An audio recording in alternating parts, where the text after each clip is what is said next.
Bonsoir à tous, merci de nous rester fidèles. Tout de suite le sommaire de votre journal.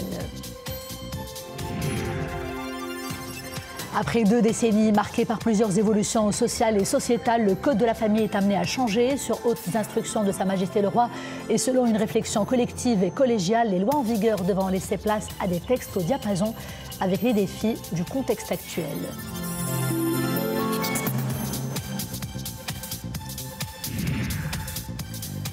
Les défis liés à l'économie, à la finance et au développement durable se rendent dans une semaine au cœur des débats à Marrakech. Marrakech qui s'apprête à abriter un événement mondial majeur, les assemblées annuelles du Fonds monétaire international et de la Banque mondiale. L'événement de grande envergure marque son retour en terre africaine après 50 ans.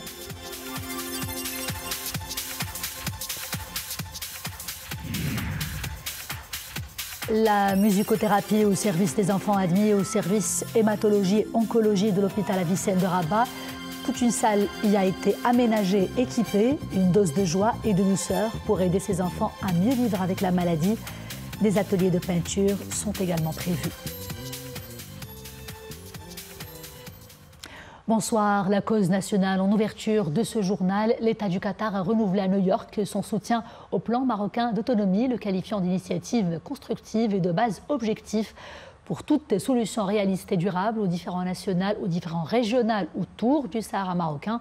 Intervenant aujourd'hui devant les membres de la 4e commission de l'Assemblée générale des Nations unies, le représentant du Qatar, Jassim El Thani, a également exprimé le soutien du Qatar aux efforts du secrétaire général de l'ONU visant à parvenir à une solution politique durable et mutuellement acceptable dans le cadre du processus mené sous l'égide de l'ONU.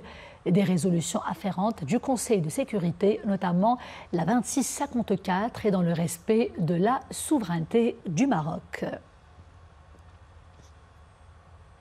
La révision du Code de la famille est un chantier sociétal d'une importance capitale. Il reflète la haute sollicitude royale envers le droit des femmes, des enfants et de la famille de manière générale. Cette révision se concrétisera selon les hautes directives royales et selon une approche collaborative basée sur des consultations de tous les acteurs concernés et sur une réflexion collégiale. L'idée est aussi d'adapter le contenu de ce texte aux évolutions sociétales et au développement de la législation nationale. Lawal Gourari et Zakaria Mokembillah.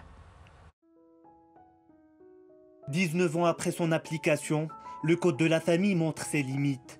Pour les observateurs, les 2 décennies écoulées ont constitué une durée suffisante pour identifier les défaillances et les problèmes auxquels est confrontée la famille.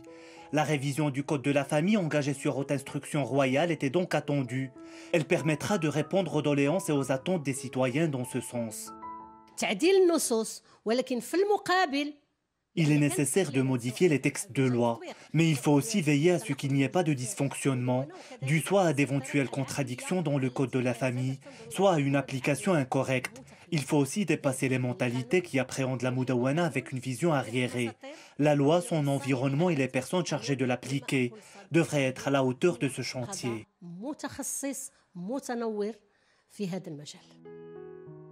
Les acteurs concernés insistent sur la nécessité de considérer les droits et l'intérêt de l'enfant.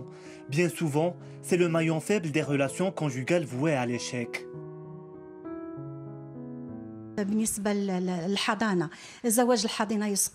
Il y a plusieurs défis à l'application du Code de la famille au niveau de la garde des enfants. Par exemple, le droit à la garde des enfants pour la femme divorcée après son remariage. Il y a aussi le cas des enfants nés hors mariage. Ces derniers devraient avoir le droit à un état civil, à une pension et à l'héritage comme pour tous les enfants. Juristes, acteurs de la société civile et défenseurs des droits humains s'accordent à dire que la réforme du Code de la famille contribuera à coup sûr à démocratiser davantage la société. Promouvoir les droits de la femme sera de nature à préserver sa dignité et à garantir l'égalité entre les 2 conjoints. Ce Code de la famille devrait traiter plusieurs problèmes, tels que le mariage des mineurs. Ce problème qui se pose avec insistance au niveau de la société devrait être prohibé ou n'être autorisé que dans de très rares cas. Cela devrait aussi concerner la permission de polygamie qui se fait aujourd'hui moyennant certains contournements de la loi. La révision du Code de la famille Tout un processus appelé à suivre une approche plurielle, basée sur des consultations de tous les acteurs de la question. L'idée est d'adapter le contenu de ce texte aux évolutions de la société et au développement enregistré au niveau de la législation nationale, lequel projet devrait voir le jour dans un délai de 6 mois. Les conditions et les modalités d'application de la loi relative, cette fois-ci, à la lutte contre la violence à l'égard des femmes, au cœur d'une rencontre d'études organisée à la Chambre des représentants. Il était question pour les participants de se pencher sur les problèmes juridiques, réglementaires et opérationnels liés à la mise en œuvre de ces textes de loi. L'accent a été particulièrement mis sur les approches et les mécanismes possibles pour atténuer les répercussions négatives de ce phénomène, ainsi que sur l'efficacité des dispositions relatives à la non-impunité, à la prise en charge des victimes et aux aspects préventifs également. Organisée à l'initiative de la Chambre des représentants en partenariat avec l'Assemblée parlementaire du Conseil de l'Europe, cette rencontre s'inscrit dans le cadre d'une série de réunions conjointes tenues précédemment. Le Gotha mondial de la finance et de l'économie est attendu à Marrakech du 9 au 15 courant à l'occasion des assemblées annuelles du Fonds monétaire international et de la Banque mondiale. Des assemblées qui marquent le retour en terre africaine après 50 ans. Cet événement de grande envergure réunira un total de 14 000 participants des 4 coins du monde. Et cela pour débattre des enjeux économiques mondiaux, des défis du développement et des politiques de financement dans un contexte de ralentissement exacerbé par une montée de tensions géopolitiques. Eh bien, J-6, c'est l'heure des derniers réglages à Marrakech. Marrakech qui sera dans quelques jours sous les feux des projecteurs mondiaux. Maria Aouad, Hassan Miskour et Amina Allem. À Marrakech, l'heure est au dernier préparatif avant le coup d'envoi des assemblées annuelles du groupe de la Banque mondiale et du Fonds monétaire international. Un rendez-vous économique et financier mondial de grande ampleur qui marque son premier retour en terre africaine après plus de 50 ans d'absence. Seront présentes plus de 180 délégations venues du monde entier, notamment des ministres des Finances et les gouverneurs des banques centrales. Autant dire que le Royaume du Maroc renforce sa position stratégique et organisationnelle sur l'échiquier mondial. La cadence des préparatifs s'accélère à Marrakech et partout l'effervescence est palpable. Cette grande messe économique et financière prévoit d'accueillir plus de 14 000 participants, notamment des ministres, des politiciens, des hommes d'affaires et tout le gratin de la finance. Un tel événement honore le Maroc. Forte de son rayonnement international, Marrakech est d'ores et déjà reconnue pour la qualité structurelle de ses grandes manifestations. Au total, 25 hectares accueilleront les délégations, sans oublier la mobilisation complète des autorités compétentes, des aéroports, des hôtels et des moyens de transport. La ville de Marrakech est une destination de choix pour tout ce qui est du tourisme d'affaires. Chaque année, elle abrite de nombreux congrès culturels et sportifs. Et en 2016, elle avait accueilli la COP22. C'était déjà une grande réussite, très bien organisée et structurée. Voilà pourquoi la ville ocre est de nouveau sur le devant de la scène internationale. Au cours de ces 6 jours à venir, seront abordés notamment les enjeux de l'économie nationale et de la politique monétaire, mais aussi la question de la dette des pays africains, l'impact du changement climatique et de la transition numérique, tout en débattant sur le nouveau modèle d'intervention des organisations internationales. Ouvrons à présent la page Monde de ce journal. Le prix Nobel de physique 2023 décerné aujourd'hui à Stockholm, à l'hongrois autrichien Ferenc Krausz, au français Pierre Agostini et à la franco-suédoise Anne Villiers pour leurs travaux sur le déplacement des électrons à l'intérieur des atomes et des molécules.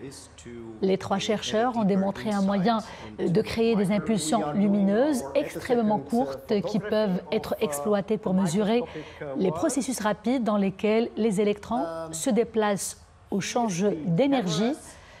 Le prix s'accompagne d'une récompense de 11 millions de couronnes suédoises, soit 950 000 €, à partager à part égale entre les 3 lauréats. La saison des Nobel se poursuit donc à Stockholm. Demain, ce sera avec le prix de la chimie, avant les très attendus prix de littérature jeudi et le prix de la paix pour vendredi. La France face à un phénomène généralisé de punaises de lit. La présence de ces insectes a été signalée dans plusieurs endroits publics, TGV, métro, cinéma, salle d'attente de l'aéroport de Roissy également, et cela dans plusieurs villes, y compris Paris. La mairie de la capitale a été d'ailleurs interpellée à moins d'une année des JO. Le gouvernement se dit engagé à agir davantage contre le fléau des punaises et il promet d'ailleurs une réunion dès la semaine prochaine avec les opérateurs de transport pour mieux protéger les voyageurs. À présent, cet autre phénomène qui fait parler de lui en Angleterre, il serait lié à des réservoirs de biogaz touchés par la foudre. Une gigantesque boule de feu a été aperçue dans le ciel de la ville d'Oxford hier soir. Les images impressionnantes ont été diffusées sur les réseaux sociaux d'abord par plusieurs témoins sur place et ensuite reprises par plusieurs médias internationaux. La réaction des autorités ne s'est pas fait attendre afin d'expliquer la situation. Selon le communiqué des autorités, je cite, « La foudre a frappé des conteneurs de gaz sur le site en question et cela en raison du mauvais temps et en provoquant un incendie majeur. » Les incendies, justement, voilà ce qui ravage et de manière très intense plusieurs localités du sud-est de l'Australie. Des flammes géantes très difficiles à maîtriser, soulignent les autorités. Des centaines d'habitants ont reçu les ordres d'évacuation. 9 localités rurales au total ont reçu les ordres d'évacuation. Plus de 600 pompiers sont mobilisés pour faire face à ces feux qui ont touché 17 000 hectares.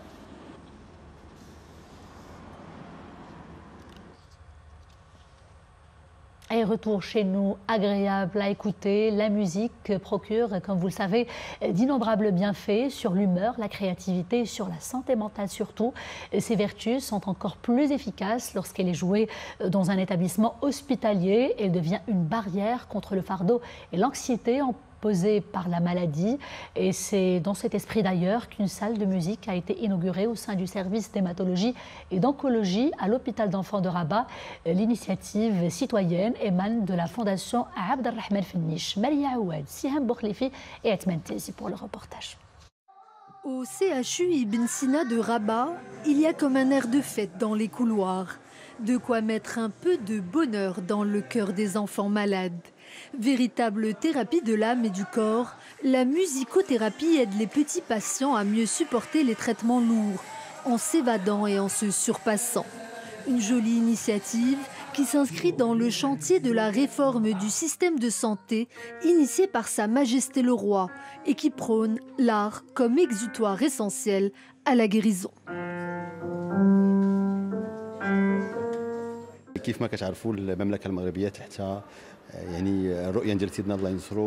Cette initiative a eu lieu dans le cadre de la dynamique enclenchée pour la réforme du système de santé, sous l'impulsion de Sa Majesté le Roi. Le ministre de la Jeunesse, de la Culture et de la Communication a adhéré à ce programme initié par la Fondation Fenniche, afin de dessiner des sourires sur les visages de ces enfants malades, en leur redonnant la joie de vivre. C'est une initiative qui est très importante parce qu'il peut être considéré comme une thérapeutique pour les enfants.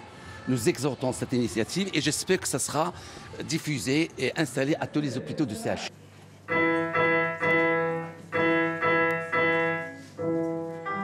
Au programme de cette action sociale, plus de 200 ateliers artistiques permettent aux enfants de découvrir les instruments et de s'essayer au chant, au piano ou encore au dessin ou à la peinture. Aidée du personnel soignant et des professeurs, la musique permet d'adoucir la douleur et le stress lié au traitement. Le but de cette initiative est de faire plaisir aux enfants malades, afin qu'ils oublient l'espace de quelques instants leur quotidien, souvent rythmé par les soins, les douleurs et les traitements. La thérapie par l'art et par la musique est une excellente thérapie qui a déjà fait ses preuves depuis longtemps, car les enfants se focalisent essentiellement sur l'apprentissage et le plaisir, et cela se répercute sur leur mental. Comme le disait Kant, la musique est la langue des émotions, celle qui permet l'évasion et le plaisir de l'instant. Car dessiner un sourire, c'est déjà tracer la route vers une guérison certaine. Et du football avant de refermer ce journal. Ce soir, c'est le mardi spécial Champions League. Les aficionados du monde entier auront dans moins d'une heure à 20h les yeux rivés sur les belles affiches de cette deuxième journée de la compétition footballistique la plus suivie au monde. Parmi ces matchs, le Real Madrid-Naples, l'Inter Benfica ou encore Manchester United face à Galatasaray. Et il faut dire que beaucoup d'entre nous s'impatientent pour le Manchester United Galatasaray, puisque ce soir, nous allons voir certainement notre grand gladiateur Sofiane Amrabat qui a fait de magnifiques matchs, surtout contre Crystal Palace. Malheureusement, de l'autre côté, pour Galatasaray, eh bien, Hakim Ziyech ne sera pas de la partie. Il a été déclaré forfait pour blessure. Dommage donc pour le duel de nos Lions de l'Atlas qui n'aura donc pas lieu. Bonne soirée à tous et à bientôt.